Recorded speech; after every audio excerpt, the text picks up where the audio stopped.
Tirupurukundram, is this something, the kind of polarization that could this Yeah, have been avoided had you acted sooner? You're successful because of efficient corruption or some nonsense to that effect. I feel like we're going into an election where, on the one hand, it's rare for a government to go into an election. But if there was something that you could have done differently or you could have done better? Because of the AIADMK's association with the BJP, so the basic conflict is that Hindi, Hindutva, when it was only the DMK and AIADMK, it was not that great a gap in philosophy. It was much more in personality and kind of nuances. Now the risk is, are you going to remain the culture you have been for thousands of years? Or somebody tells you what you should wear, what you should speak, how you should behave. AIADMK says we still want only 2-language formula, and BJP says 3-language formula or nothing. This notion of centrally sponsored schemes itself is bad in constitutional design. Who started it? If I do it, I consider it welfare. If you do it, I consider it freebie. No better example of this than the Honorable Prime Minister coming up with the phrase Revdi culture. What do you make of Vijay? Thank you so much for joining us. It's been a busy schedule. But I saw a bunch of interviews before I came, and I could see that you're quite bored with the repetition of questions. What question now seems like a cliche that you're just annoyed with? No, I almost feel like somebody has given them a script, particularly these northern channels, They all say basically the three things. Why should you not have a double-engine government, which is a meaningless term? Is it that you're successful because of efficient corruption or some nonsense to that effect? Not just Tamil Nadu, all of South India. And something to the effect of law and order is really bad. Well, particularly the last one, the data is very clear. Actually, right from COVID till today, the crime rate in every dimension is reducing. But of course, the uniqueness is that CCTV cameras, cell phones have become ubiquitous, and the reach of mobile, social media on mobile phones has become extremely high.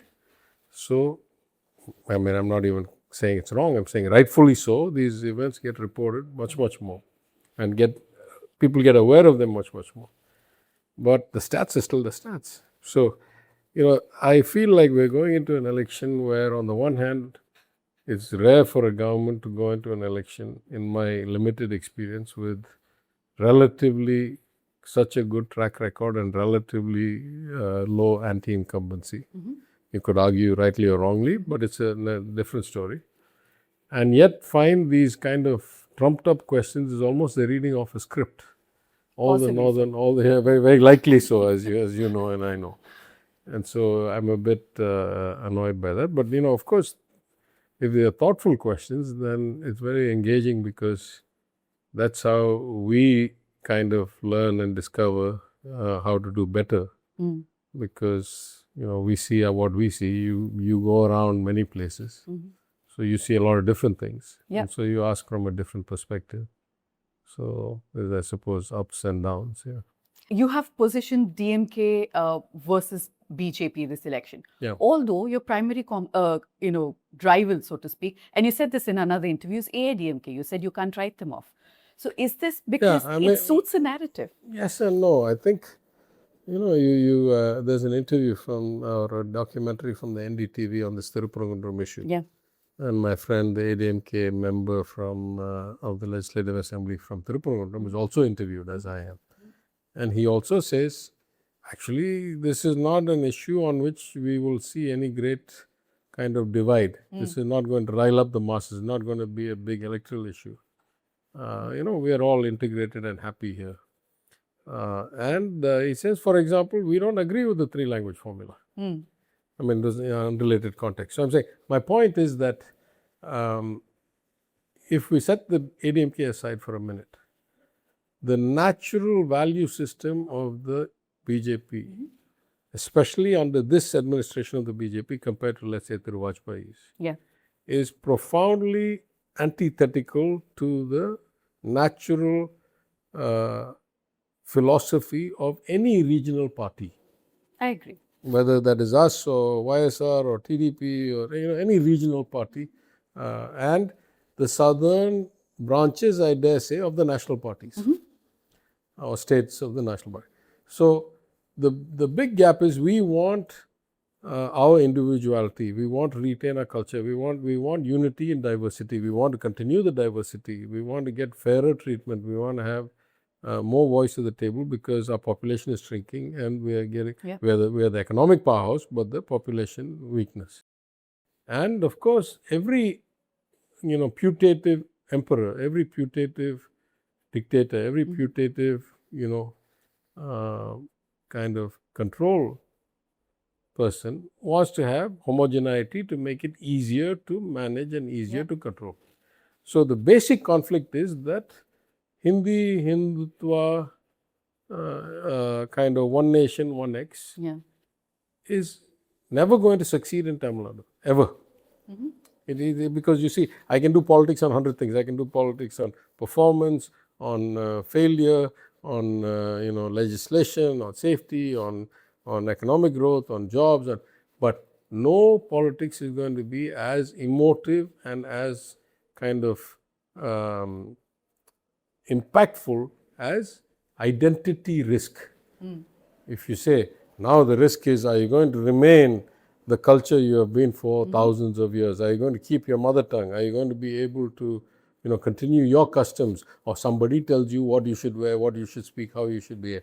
That politics is always going to be more emotive and more impactful and more driver of voting patterns than anything else.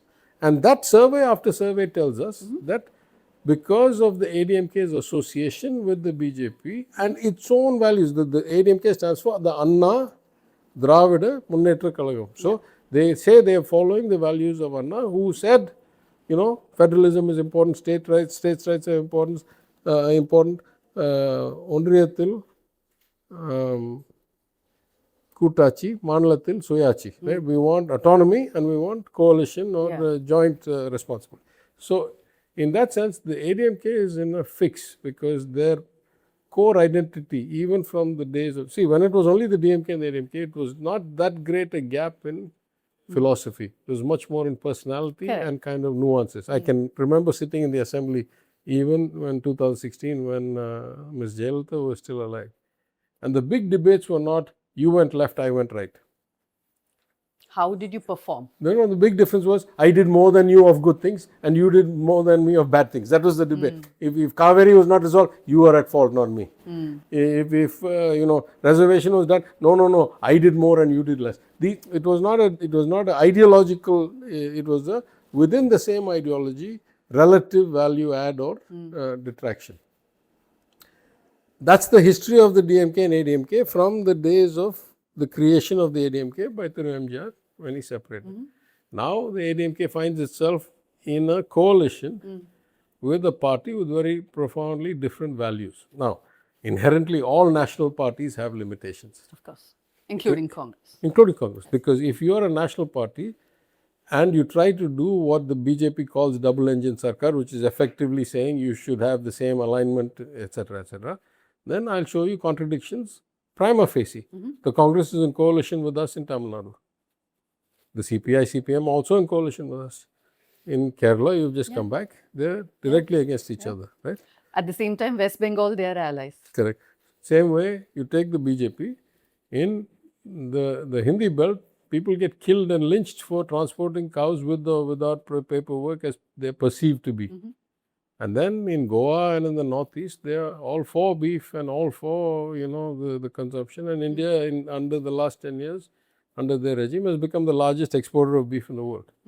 So when you have a national party, because India is such a vast country with, 1.5 billion almost people, and because each of these states is 80-90 people, and because things like riparian rights or other disputes are going to be interstate, it's very hard to be a national party and have no conflict of interest between right hand, left hand, body. But in the sense that the regional party ADMK and the national party BJP have much more philosophical differences than regional party Tamil Nadu and national party Congress. Right. Right? Our value systems are the same. We may have practical problems like the fact Karnataka has a Congress government and we're still fighting about water. Yeah. But it's much less than ADMK says we still want only 2-language formula and BJP says 3-language formula or nothing. So those are more profound, and they're because they say, listen, at the end of it, why I think it's a no-brainer. Look, what is language to you? Language is identity. What is religion to you? Religion is identity. Most of us, before we are aware of who we are, those are already set in us because we are born into particular families who practice certain religions, who speak certain languages. And so, unless you're the kind of person who later decides to transform yourself, most of us practice the language and the religion that our forefathers, and mothers gave us. And so, if you start doing politics on that, then it's very dangerous politics because not only will you create schisms, but those can never heal. Right? If you start attacking my identity, or if you use identity to create enemies, perceived enemies, then how will that ever heal? Right? Because I start seeing it as existential. Yeah. So in that sense, I would say the track record of this government in Delhi validates and justifies why we feel, even as recently as 2-3 days ago, some other issue has flared up about the NEP and the funding and all that stuff. So every time they try to thrust something down our throats or homogenize us, it makes it easy for us to point that out. Yeah. It's not like we're making it up. But they are a minor player even within the alliance compared to ADMK. Yeah, yes and no, in the sense that I agree that their organizational capabilities and their field reach is and not, the number of seats, the number of tickets. True. But then the as somebody pointed out, and I'm not doing politics with this, the alliance sharing in Tamil Nadu in the secular progressive alliance was decided in Chennai. The alliance sharing of the NDA was decided in Delhi. Right? So the relative power in the relationship is quite evident. You don't see that having changed this time around? DPS seems more assertive than the last time that they were allies. Yeah, maybe I'm seeing it wrong, but I'm seeing it the other way. I'm saying when he was chief minister, he was much more assertive. Okay. And when he's in opposition, he seems much less assertive about protecting his value system. Fair. And not that he's caving, but he's not as aggressive about saying my way or the highway, which he tried to do when he was. What do you That's why he broke away. He did, Remember, but they've come back together. I agree. Yes and no. I think, the statements were very clear when he broke, saying that I would never come back. Put another way, they'll accuse us that once we were with the BJP, of course it was a very different BJP under Vajpayee than it is now. But at that time when we broke, we said never, and we meant never. Because actually the opportunity came. When Ms. Jayalalitha passed, we had an internal discussion because there was some question about whether this was the time to, and it was very clear, my chief minister was very clear. He said, what after this? At what point will we be able to say that past this transaction, how do we reconcile the differences in our philosophies? So, just for the sake of one government or one term or one election, we can't do these things. When we said never, we meant never. Right. But the ADMK has not been able to hold that line.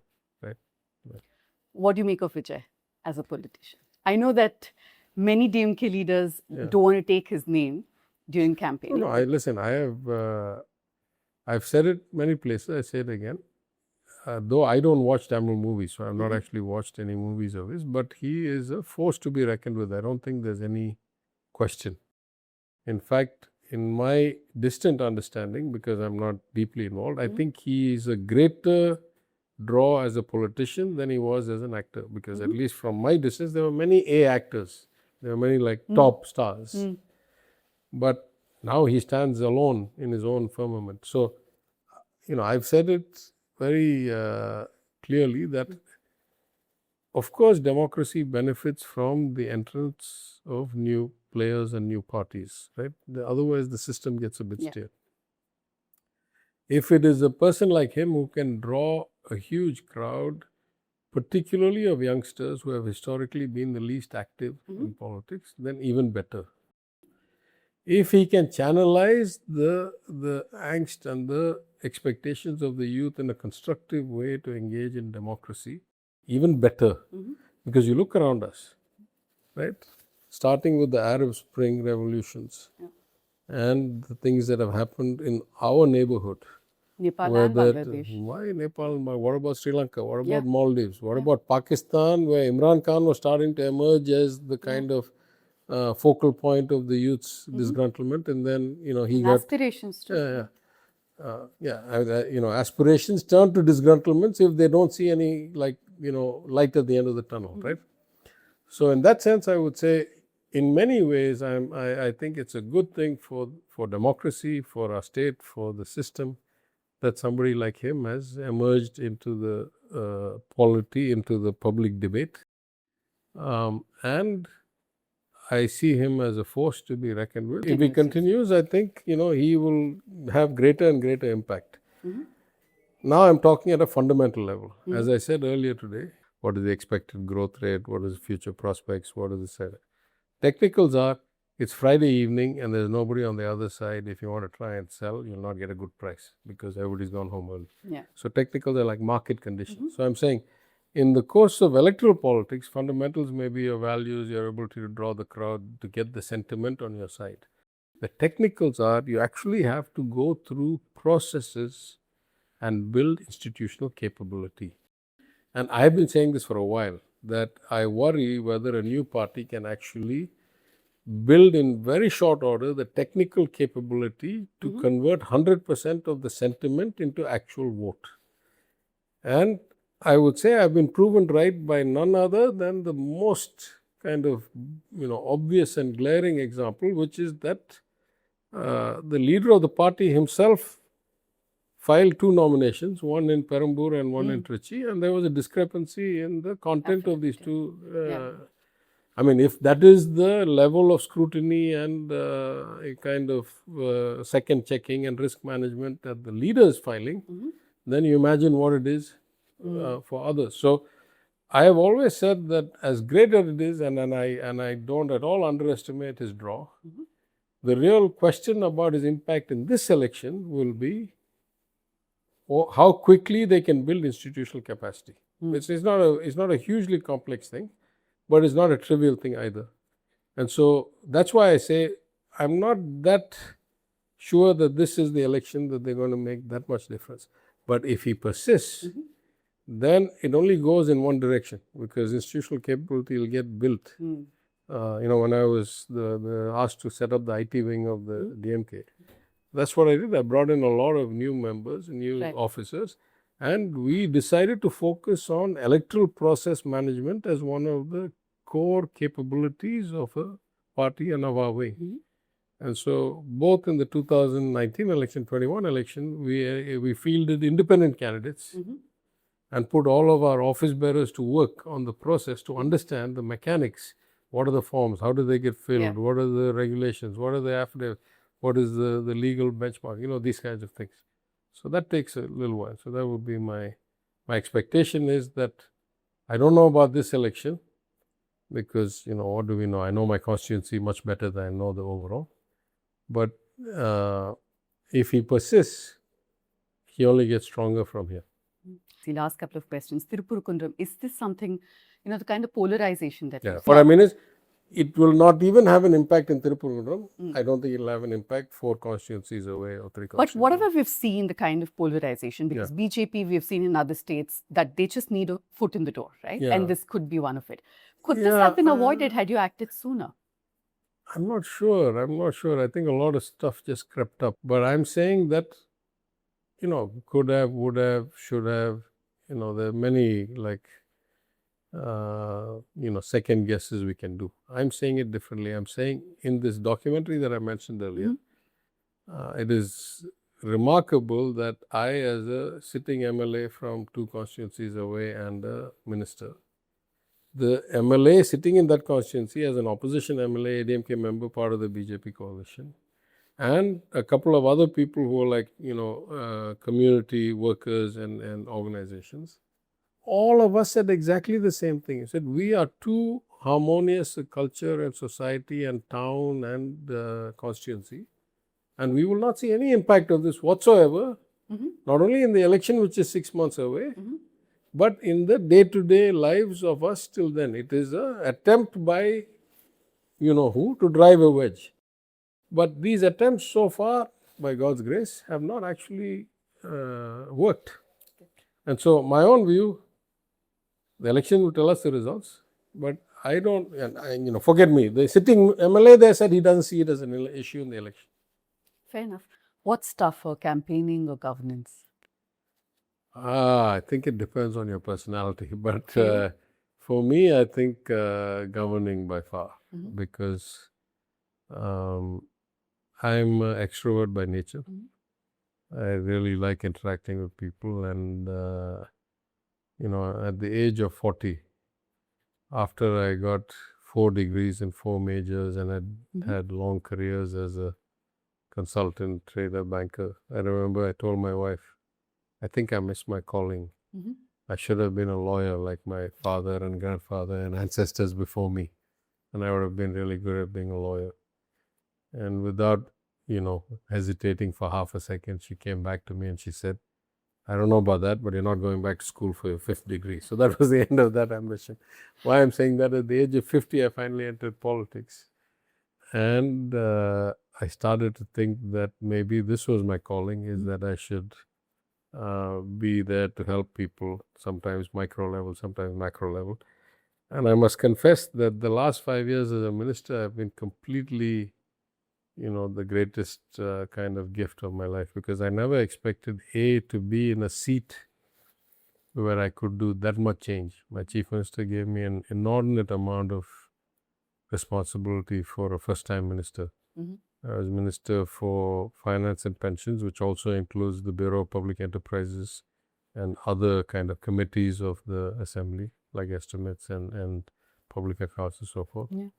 But also for personnel and administrative reforms, also planning and development, economics and statistics. So in some sense, almost the entire administration.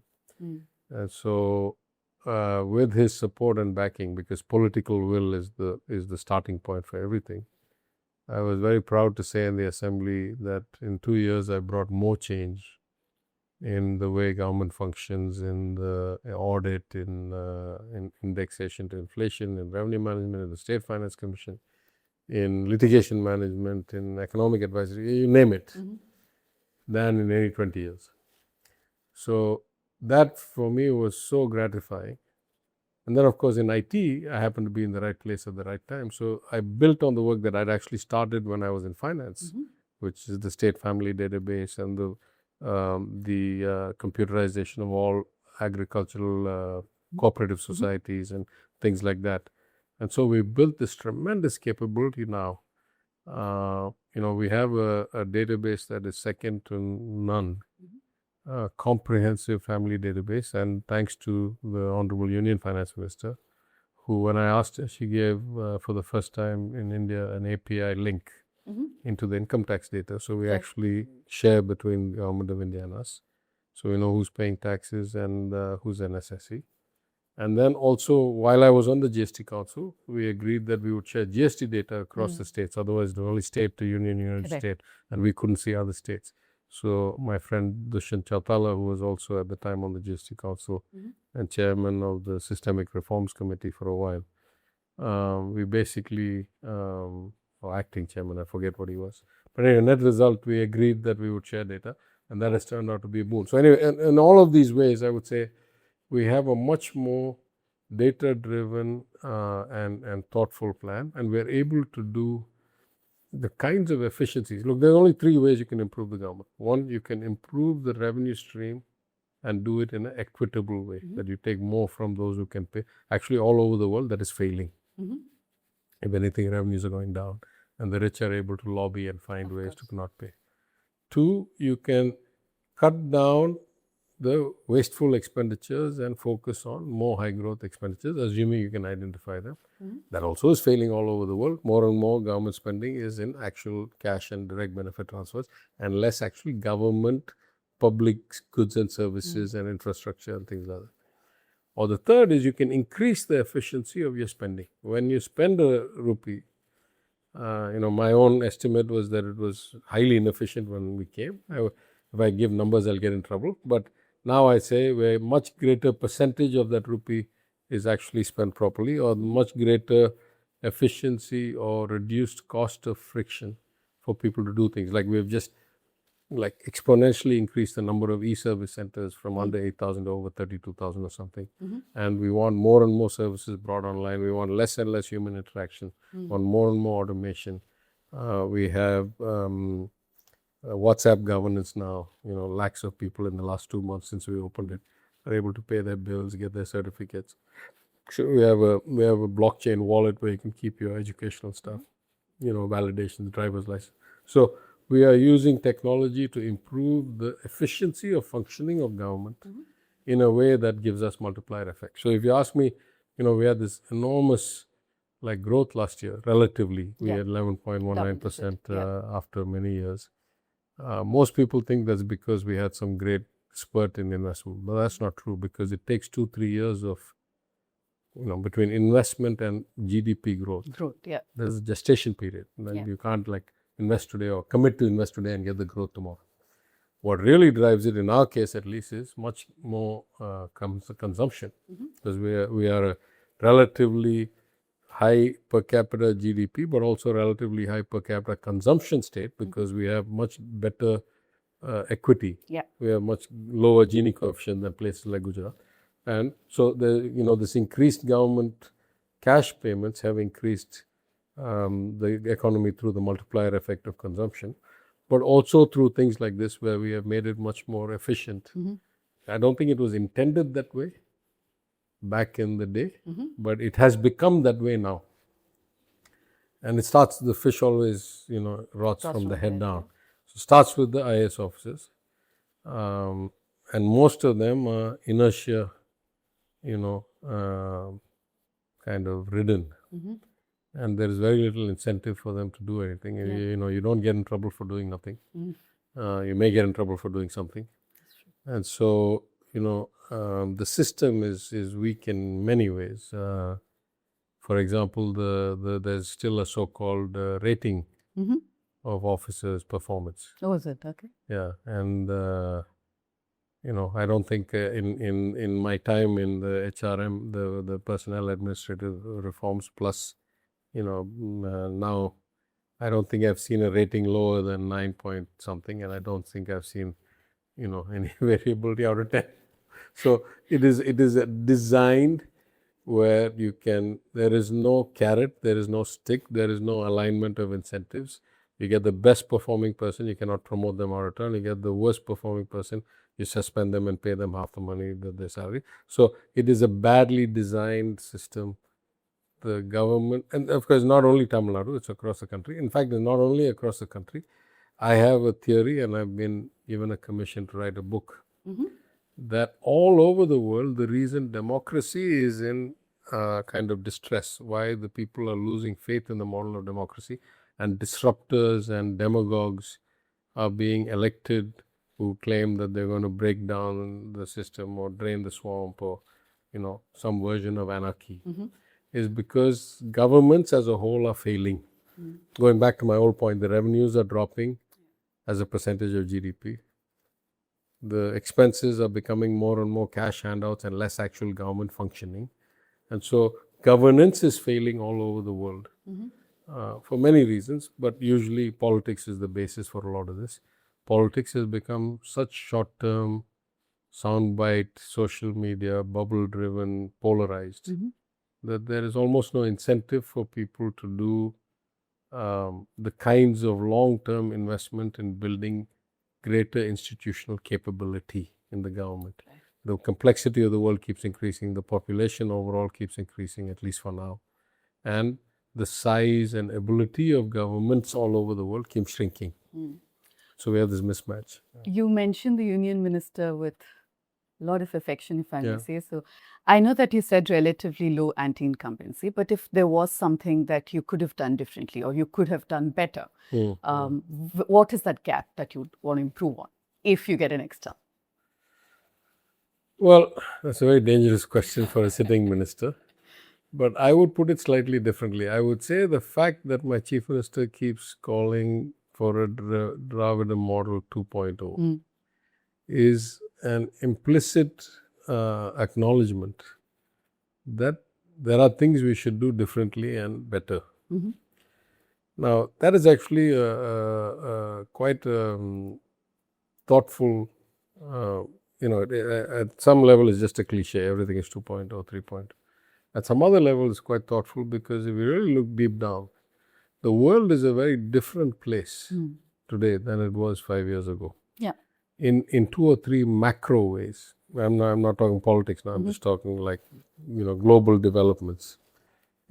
After decades of no real serious wars, we are starting to see wars of the kind that could really get to be global kind of contagion and have deeply affected the markets. I believe, like many of my former colleagues on Wall Street, that we are underestimating, and not pricing in the true disruption that could happen, because so far we have seen only the first order effects and it's only been a few weeks. And it reminds me of the crisis around the global financial crisis, also around the COVID epidemic, where it took a while to sink in what this really means and how long it is likely to last and what will be the second order, third order consequences. So, I'm not a doomsayer, but I really feel like the markets are not, except the bond market, which is starting to really stick to a different stance. Most markets, including stock market, including the commodities and energy markets, are not quite pricing in what could turn out to be much more complicated. And that is, again, will not be a 2-year, 3-year trend. If it hits that kind of inflection point, it will be 10, 20 years. Oil prices and energy prices have like long cycles. Yeah. They're not, because, it affects the production, the long story. And the trickle effect of that, The third way I would say is particularly in the age of this kind of special age of AI. There have been many previous ages of AI. Yeah. And what I think is really unique about this, and very few people connect the dots, is not just that we have advanced technology in terms of almost zero cost for marginal cost for additional storage of data or generation of data, or relatively contractually short-term available access to huge amounts of computing power without having to invest hundreds of millions or $1 billion, which used to be the case where it was not cloud, where it was captive. Correct. Only people who had that kind of money. Now you can rent that kind of power for an hour. More democratic in that sense. Yeah, in that sense. But beyond all of that, there is actually a huge correlation with the fact that ever since the global financial crisis, we have been going from one bubble to another. Hundreds of billions of dollars of capital to go into kind of expanding AI platforms and data centers and chip design and manufacturing with no viable economic model in sight. It's like, trust me, someday you'll make money.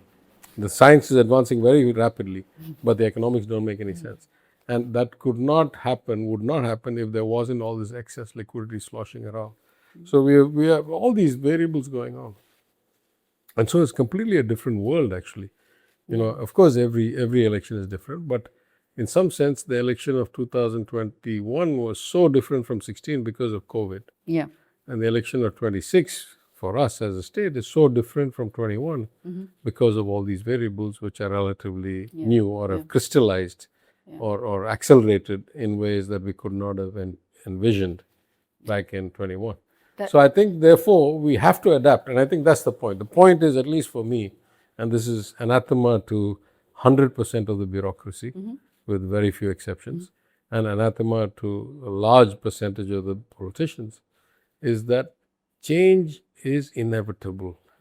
You have to drive change. And then we have, people like our Prime Minister who know that and who's all for change, but he does it more for like the the announcement of change rather than the actual thoughtfulness of outcomes, right? Or the improvement.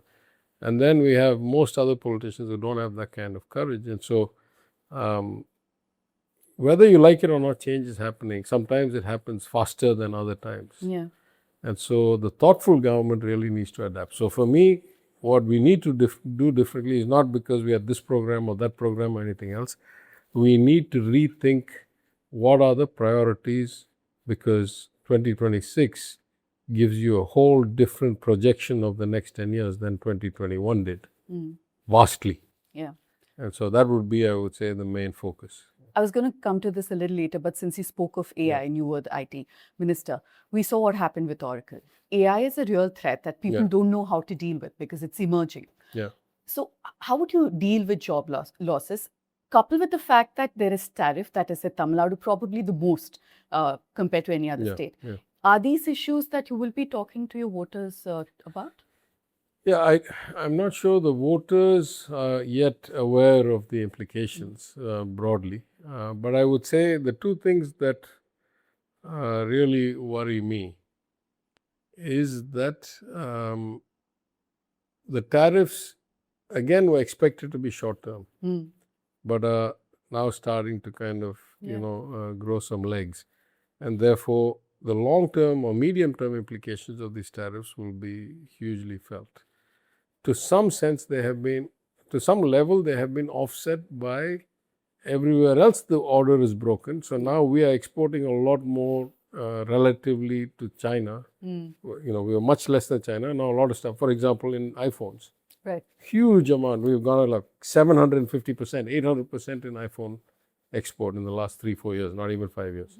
The factories were already here. It's just that the flow came here instead of going to China, or came out of China into here. Yeah. The AI in the short term is not as big a threat for us, I think, as it is to other places like the advanced countries.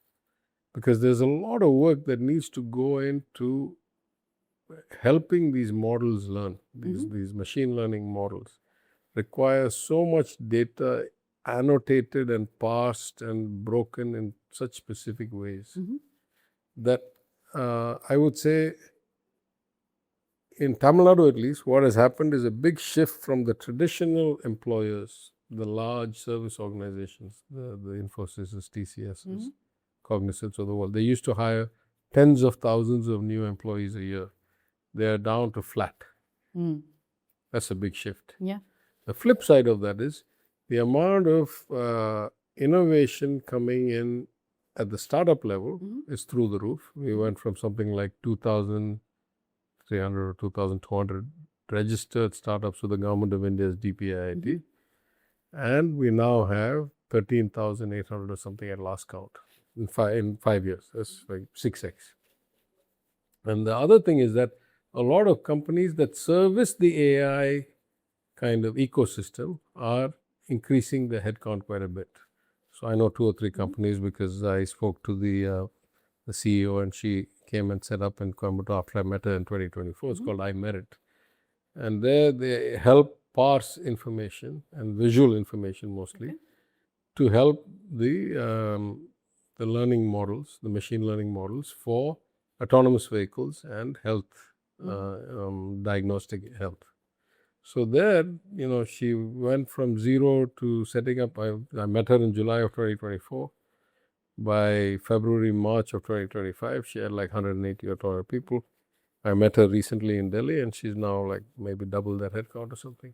So there are jobs being created and will probably for the next few years. It'll offset perhaps. Yeah, maybe. But I'm saying the nature of the model is changing. It is no longer going to be large, routine, repeatable kind of work because the machines will do that. Right now, they are being done for free because the big AI companies are able to get hundreds of billions of dollars of funding with no expectation of return.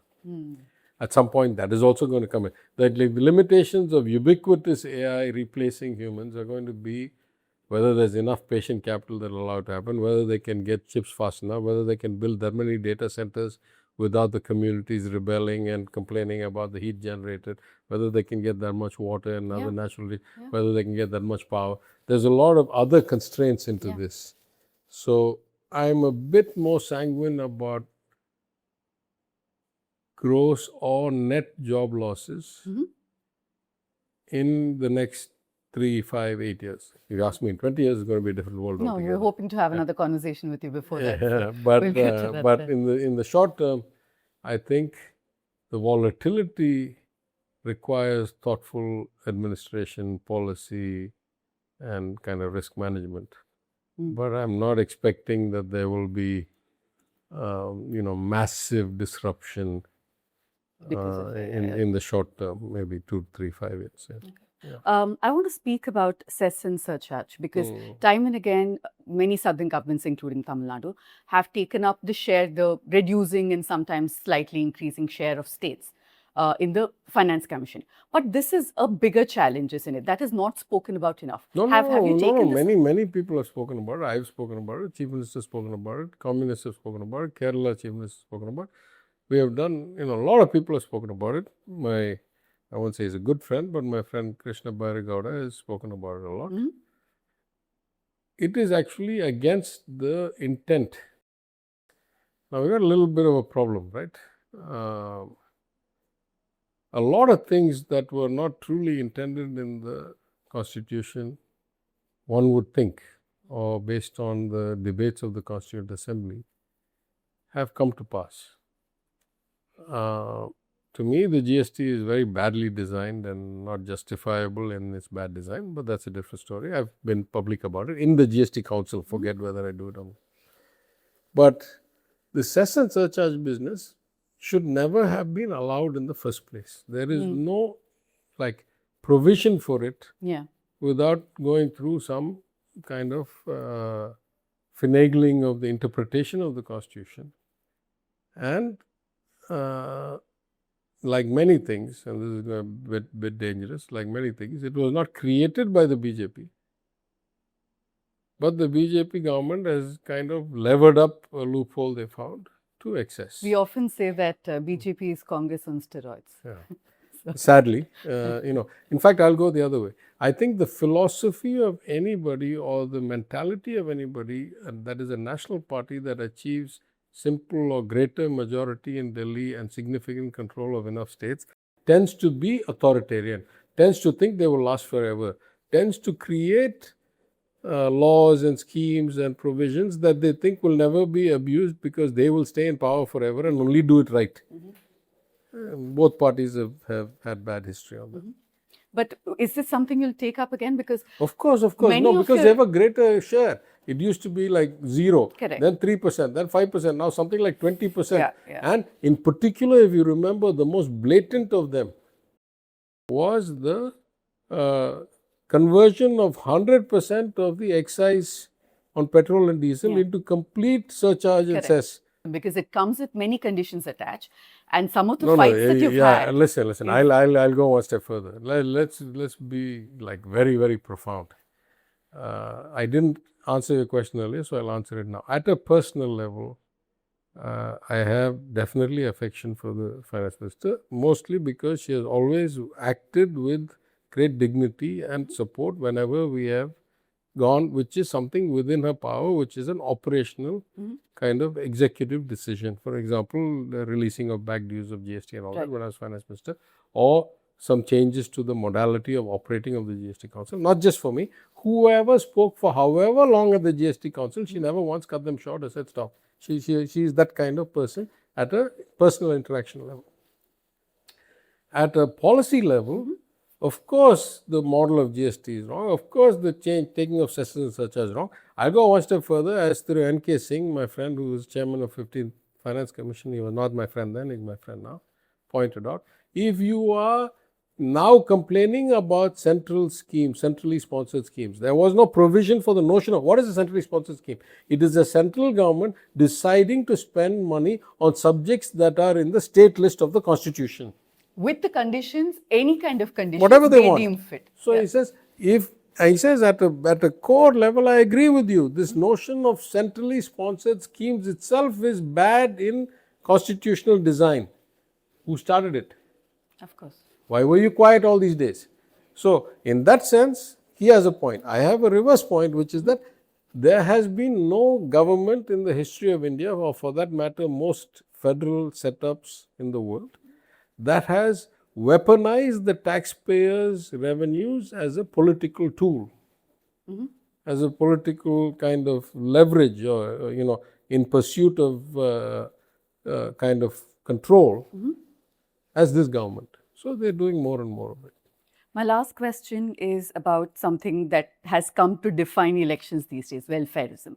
The Supreme Court has also said that, when these measures are announced, and they call it freebies, of course, when very close to the elections, then it could be driven by election. How do you differentiate between what is essential and what is populist? A very complex question. Since it's the last question, we'll talk about it in a bit of length, because you're a very thoughtful journalist. At the surface level, I would say 95% of this debate is hypocrisy. If I do it, I consider it welfare. If you do it, I consider it freebie. No better example of this than the Honorable Prime Minister coming up with the phrase Revdi culture when he was accusing the AAP mainly in some election. And then what has happened now, the BJP governments in Delhi and Bihar and Maharashtra and Madhya Pradesh give away all kinds of money. Relative to the per capita income of Bihar, 10,000 is like a queen's ransom. Of course.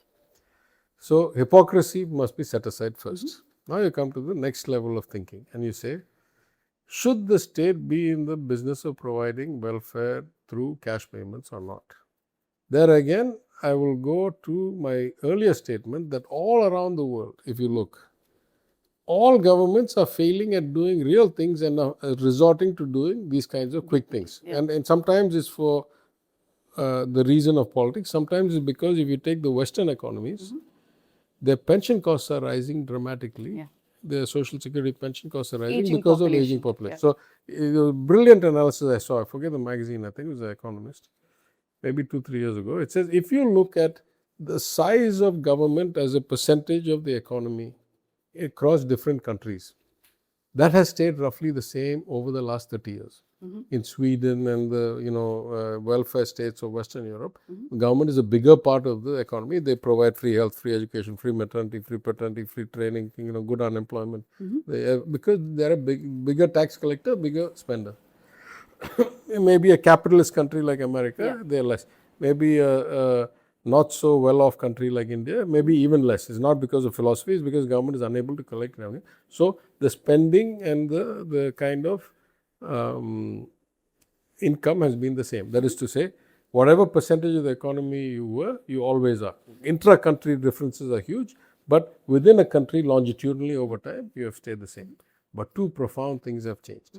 One, more of your revenues are through borrowing and less are through actual taxation and fees and charges and government raising revenues. That means the oligarchs and the plutocrats and the capitalists are taking control of the system and paying in less and less, and governments are taking public debt, which is almost equally, by definition, equally spread on all the population at a greater and greater rate. This is across all countries. Irrespective of whether 30% of the economy or 20% of the economy, 50% of the economy, you are increasingly funding yourself with debt and less through revenue. Go the flip side. You are increasingly giving more and more cash transfers to people and doing less and less work yourself. Right? We have a department called the Public Works Department. My grandfather was Minister for Public Works back in 1930 or something, under Dayaki in the British era. Back then, the Public Works Department actually owned construction equipment and actually built things. Right. Now, the Public Works Department of most states is a contracting entity. From the smallest projects to the biggest projects are contracted to third parties. Government doesn't really do anything. Which are even allowed to collect tolls after that. Then 100 things happen, right? And yet the job titles are all called assistant engineer, superintending engineer, chief engineer, divisional engineer. They are not doing any engineering, right? At best, they are evaluating the engineering designs of the contractor.